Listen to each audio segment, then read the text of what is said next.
90% लोग फिजिक्स को ठीक तरह से नहीं समझते कि फिजिक्स क्या है। तो आज मैं आपको फिजिक्स कंसेप्चुअली समझा रहा हूँ और इसका डेफिनेशन इंशाल्लाह आपको फिजिक्स अच्छी तरह से समझ में आ जाएगा। तो फिजिक्स जो है, फिजिक्स एक ब्रांच ऑफ साइंस है। जिस तरह के केमिस्ट्री है, बायोलॉजी है, इस तरह फिजिक्स भी एक ब्रांच है किसका? साइंस का, जिसमें हम मैटर और एनर्जी पढ़ते हैं और इनका म्यूचुअल रिलेशनशिप और इनका बाहमी ताल्लुक़ पढ़ते हैं।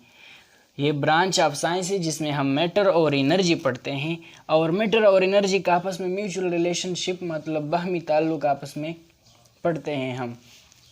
तो मैटर और एनर्जी का म्यूचुअल रिलेशनशिप का एक एग्जांपल मैं दे रहा हूँ। जिस तरह के बल्ब जो हैं, बल्ब क्या है? एक मैटर है। और इलेक्ट्रिकल एनर्जी मतलब एनर्जी, तो ये हमें क्या देता है? लाइट देता है प्लस हीट देता है। ये बल्ब जो है, ये बल्ब मैटर है और इलेक्ट्रिकल एनर्जी है। तो इन दोनों के आपस में मिलाप से क्या बन गया? लाइट बन गया और हीट बन गया। मतलब बल्ब तब तक रोशन नहीं होगा जब तक हम इसमें से इलेक्ट्रिकल एनर्जी पास नहीं करते। इलेक्ट्रिकल एनर्जी अगर बल्ब में से पास नहीं होती तो ये बल्ब जो है ये रोशन कभी नहीं होगा। तो एनर्जी जो है, एनर्जी और मैटर आपस में डिपेंडेंट है, मतलब एनर्जी और मैटर एक दूसरे से ताल्लुक़ रखते हैं। जिस तरह के पेट्रोल है, पेट्रोल मोटरसाइकिल हैं, मोटरसाइकिल हैं, इसमें हम पेट्रोल डलवाते हैं और इनसे हमें क्या बनता है? इन दोनों के कंबाइन होने से मोशन बनता है। क्या बनता है? मोशन, हरकत बनता है। मतलब मोटरसाइकिल जो है ये एक मैटर है। मोटरसाइकिल क्या है? एक मैटर है और पेट्रोल एक एनर्जी है। तो जब एनर्जी और मैटर आपस में मिल गए तो इन्होंने हमें क्या दिया? मोशन दिया। इस तरह बल्ब मैटर है, जब हम इसमें से इलेक्ट्रिकल एनर्जी पास करते हैं तो ये हमें लाइट रोशनी देती है और हीट देती है। मतलब कि इससे ये मतलब निकलता है कि मैटर और एनर्जी का आपस में ताल्लुक़ मौजूद है।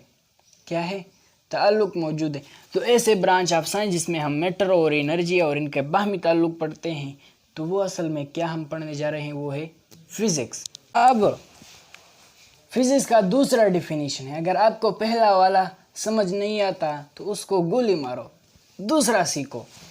तो दूसरा फिज़िक्स का डिफिनीशन ये है कि ये ब्रांच ऑफ साइंस है in which we study about physical world around us, जिसमें हम ज़ाहिरी दुनिया के बारे में पढ़ते हैं जो हमारे इर्द गिर्द हैं। अगर हम इनके बारे में स्टडी कर रहे हैं तो ये क्या है? ये फिज़िक्स है। एग्जाम्पल दे रहा हूँ, जिस तरह के हमारे सामने से स्कूटर गुजरा, तो जब हम इसके बारे में स्टडी करेंगे तो ये क्या है? फिज़िक्स है। एक फुटबॉल रेस्ट पर पड़ा हुआ है, ये हमें कौन बताता है कि ये फुटबॉल क्यों रेस्ट पर पड़ा हुआ है? ये हमें कौन बताता है? फिज़िक्स बताता है। एक फुटबॉल मोशन में है, वो क्यों मोशन में है? ये हमें कौन बताता है? फिज़िक्स बताता है, क्योंकि इस पे किसी ने फोर्स लगाया होगा। अब एक गेंद जो है ये रुकता क्यों है? इसके पीछे भी क्या है? फिज़िक्स है। तो ये सारी जो है ये सारी ज़ाहिरी दुनिया है। मतलब एक फुटबॉल रुकता है, क्यों रुकता है? इसके पीछे फिज़िक्स है, क्योंकि ये फ्रिक्शन की वजह से रुकता है। अब ये पेन जो है इसके पीछे भी फिज़िक्स है कि ये नीचे क्यों गिरता है, कि ये क्यों नीचे गिरता है। तो फिज़िक्स ये बताता है कि ये ग्रेविटी की वजह से नीचे गिरता है। तो ये सारी क्या है? ये ज़ाहिरी दुनिया है। तो अगर हम ज़ाहिरी दुनिया के बारे में स्टडी कर रहे हैं तो ये क्या है? ये फिज़िक्स है। तो इंशाल्लाह मैं नेक्स्ट वीडियो भी फिज़िक्स पर बनाऊंगा कि फ़िज़िक्स को साइंस ऑफ द मेजरमेंट क्यों कहा जाता है, कि फ़िज़िक्स को साइंस ऑफ द मेजरमेंट क्यों कहा जाता है। तो ये इंशाल्लाह अगले वीडियो में आपको समझाऊंगा। तो आप मेरी वीडियो को लाइक, शेयर और सब्सक्राइब करिए। Thank you.